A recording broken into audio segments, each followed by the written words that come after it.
Bonjour et bonsoir et bienvenue dans une autre vidéo. Cette vidéo, une vidéo très originale des expressions les plus courantes parmi les Français, les francophones. سلام به یه ویدیو دیگه با مریم خوش اومدید. در این ویدیو قراره به قسمت اول اصطلاحاتی که خیلی در بین فرانسوی‌ها به عنوان اصطلاح و ضرب المثل میشنوید به اون بپردازیم. مطمئنم این موضوعی که به دردتون میخوره براتون جذابه، چون من این اصطلاحات رو از توی فیلم ها و از توی صحبت هایی که با افراد فرانسه زبان خودم پیدا کردم دیدم که خیلی بینشون تکرار میشه و این باعث میشه که l'air pour pouvoir l'air français، یعنی که بتونید بیشتر l'air چهره و ظاهر، منظور از این که حال فرانسوی داشته باشید موقع صحبت کردن. بنابراین این موضوعی که به دردتون میخوره، ادامه این ویدیو رو با من ببینید.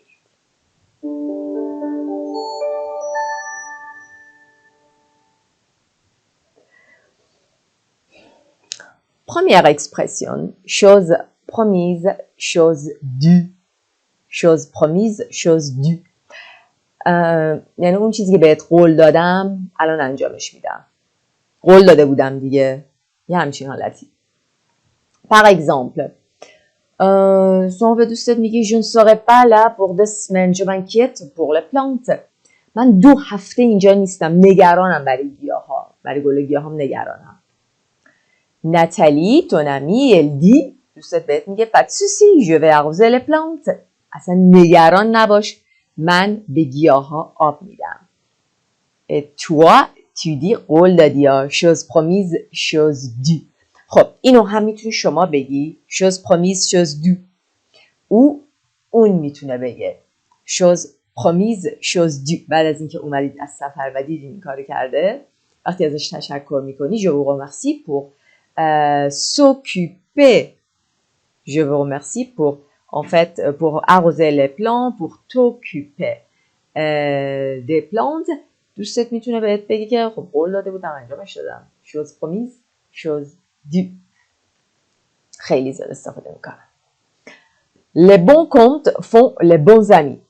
Deuxième expression. Les bons comptes font les bons amis. این همون چیزی که میگن حساب خوب باعث دوستی خوب میشه. یعنی بخوای دوستیتو نگه داری باید حساب کاکا برادر انجام بدی. Exemple. ممکنه بگی je dois payer mon loyer mais je viens de perdre ma carte de crédit. باید اجاره خونمو بپردازم ولی کارت کردیتمو گم کردم. فرانسوا که دوستته بهت میگه pas de souci, je peux te prêter l'argent nécessaire. نگران نباش، میتونم پولی که لازم داری رو بهت قرض بدم، prêter کنم. et tu lui rends، بعد از اینکه اون بهت قرض داد، وقتی کارتت پیدا شد tu peux lui rendre l'argent et tu lui dis و بهش میگی les bons comptes font les bons amis. توی فارسی مثلا این مقابلتون نداشت چه عجله‌ای بود، بعد تو میگی les bons comptes font les bons amis. خیلی قشنگه، خیلی. من همینطور که دارم بهتون میگم دارم میشنوم اینا رو. C'est le jour et la nuit. Troisième expression. C'est le jour et la nuit. مثل روز و شب خیلی تفاوت داره. Par exemple, tu as un ami qui est très calme et silencieuse. Elle va se marier avec un charmant homme drôle et bavard. Et tu lui dis, c'est le jour et la nuit. دوستتون که خیلی آروم و ساکته میخواد با یه آقای ازدواج کنی که خیلی جذاب با مزه و حرفه. بهش میگی مثل روز و شب میمونید. C'est le jour et la nuit. C'est le jour et la nuit. یعنی دو تا چیز کاملا اپوزه یا دو تا شخص کاملا اپوزه. Deuxième exemple. Ton copain porte toujours des t-shirts sombres et aujourd'hui il porte un t-shirt blanc et tu lui dis mais c'est le jour et la nuit. دوستت همیشه toujours تیشرت های تیره میپوشه و امروز و این که امروز qu'aujourd'hui il porte یک تیشرت بلان سفید پوشیده. بهش میگه چقدر متفاوت، همیشه تیره حالا سفید. c'est le jour et la nuit. این چهارمین اکسپرسیون بچه خواهش میکنم اینا رو کاملا حذف کنید، سعی کنید استفاده کنید، ولی نه اینکه بی‌مزه بشه، به اندازه مناسب. 4. être à l'ouest.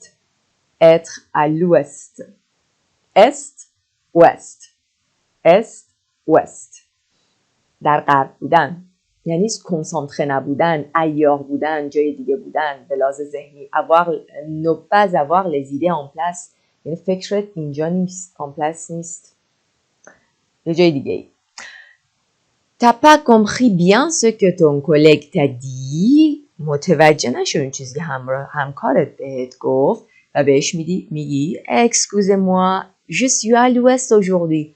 امروز اصلا فکرم اینجا نیست، تمرکز ندارم. je suis à l'ouest aujourd'hui. je vais m'arranger tout ça. همه چی رو ردیف میکنم، pas de souci. être à l'ouest.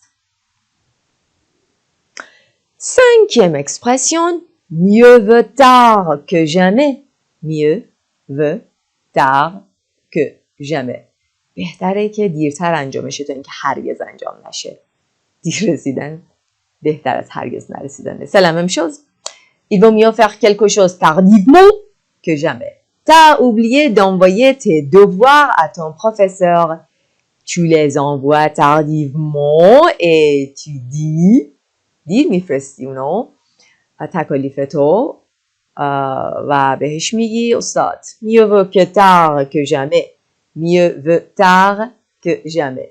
mieux vaut بهتره mieux vaut ارزشمندتره که دیر باشه که هرگز. mieux vaut tard que jamais.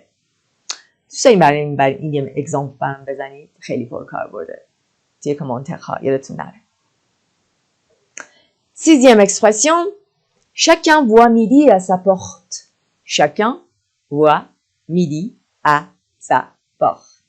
هر کسی دم ظهر رو میدی رو دم در خودش میبینه. هر کسی حقو بر خودش، هر کسی بر خودش توجیه داره، هر کسی دوست داره یه چیزی براش اتفاق بیفته، اون چیزی که بهتره، یعنی هر کسی بر خودش اون چیزی که مناسبه میخواد. Voyons les exemples. Chacun pense avant tout à ses propres problèmes. آره هر کسی قبل از هر چیزی به مشکلات خودش فکر میکنه، به منفعت خودش فکر میکنه. عموما اکسپرسیون بچه منفی نیست.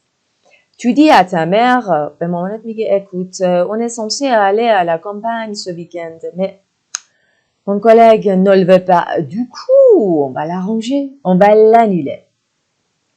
تو به مامانت میگی که گوش کن مامان، قرار بود on est censé قرار بود بریم به بیرون شهر این ویکند، اما همکارم نمیخواد، یعنی نمیخواد که ما جاش رو با هم عوض کنیم. Du coup, alors on va l'annuler. باید کنسلش کنیم. مامانت بهت میگه c'est pas grave, ça arrive, je sais très bien. خیلی خوب میدونم که je sais très bien que chacun voit midi à sa porte. chacun voit midi à sa porte. هر کسی از زاویه خودش به مسئله نگاه میکنه. هر کسی اونم حتما برای خودش یه توجیهایی داره، اونم حتما برای خودش یه گرفتاریایی داره. chacun voit midi à sa porte. یعنی هر کسی مسائل مشکلات خودش رو میبینه. 7e expression, avoir la gueule de bois. avoir la gueule de bois. La gueule, ça veut dire صورت، visage. de bois, expressionی که معنی اینه که امروز حالم خوب نیست. Pourquoi? Parce que hier j'ai trop bu. چون دیروز خیلی نوشیدم. خیلی عموما به نوشیدن یا الکلی برمیگرده. Se sentir malade le lendemain après une soirée très arrosée. بعد از یک شبی که خیلی نوشیدیم، خیلی درانک هستیم، مست بودید، فرداش ممکنه به این حالت رو عموما دارید. Vous avez la gueule de bois. Vous avez la gueule de bois. Vous avez la gueule de bois. خیلی خیلی خیلی استفاده میشه. 8e expression, ça ne casse pas trois pattes à un canard. ça ne casse pas trois pattes un canard. یعنی که سه تا پای یک مرغابی رو نمیشکونه. اصلا اینجا خودش عجیبه، یعنی بیزاره، چون که مرغابی که فقط 2 تا پا داره، 2 تا پت داره. یعنی یه چیزی اکستراوردینر، به دور از واقعیت، به دور از اینکه به réalisable بشه، به واقعیت بپیونده هست. Ton idée ne casse pas 3 pattes un canard. این ایده‌ای که خیلی ازش تعریف می‌کردی، میگی چه خیلی پول سازه. Ne casse pas 3 pattes à un canard.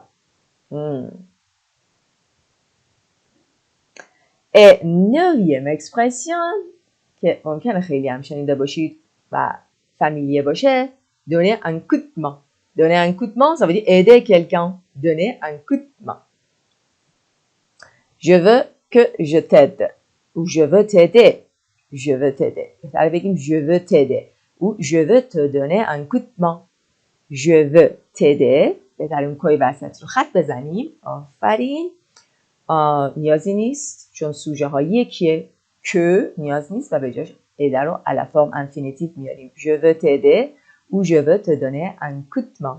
خواهم یه دستی بدم، یه کمک بدم. Mettre la main à la pâte. دستا رو بذاری رو خمیر، یعنی یه کاری باید کرد. باید دست به جنبونیم. باید دست به دست هم بدیم. گلریزون کنیم. Alors, ça veut dire quoi? Quelque chose qui se fait longuement, c'est difficile. Aider à faire quelque chose qui est difficile. وقتی یه چیزی سخته، ایده کنی، کمک کنی برای اینکه یه چیزی که سخته انجام بشه. باید همه دست به دست هم بدیم. Ma mère a mis la main à la pâte. یعنی دستاشو به خمیر، یعنی که شروع به کار کرد، کمک کرد. Pour organiser cette belle soirée. Mettre la main à la pâte. Et la dernière expression, joindre les 2 bouts. به هم رسوندن 2 تا سر یه چیزی، معمولا که آخر ماه بتونیم دخل و خرجمون رو با هم یکی کنیم، یه طوری نشه حقوقمون تموم بشه و من نتونم تا آخر ماه برسونم. joindre les 2 bouts. les 2 bouts. finir le mois financièrement. یعنی ماه رو از لحاظ مالی به آخر رسوندن، دخل و خرج رو یکی کردن. réussir à payer les factures. réussir à payer les factures. Ces jours-là, joindre les 2 bouts, c'est pas facile pour la famille nombreuse. Il nous a, pour les raisons financières, برای دلیل اقتصادی، آخر ماه حقوق و اون پول تا آخر ماه رسوندن تا حقوق بعدی. joindre les 2 bouts, pas facile.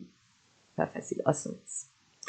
بچه ازتون خواهش میکنم که این هر کدوم از این اکسپرسیون هایی که به دلتون نشست دوست داشتید توی اکسپرسیون ها، توی یونین اکسپرسیون ها، توی کامنتر ها برام کامنتر بذارید، مثال بزنید و اینطوری تمرین کنید. سعی کنید که توی صحبت کردنتون هر روزی بگید من میخوام این 2 تا رو استفاده کنم، فردا این 2 تای دیگه، پس فردا این 2 تای دیگه، و کم کم با فوکس کردن و کنسانتره بودن روی هر کدوم سعی کنید که اونا رو در خودتون درونی کنید و ملکه ذهنتون باشه.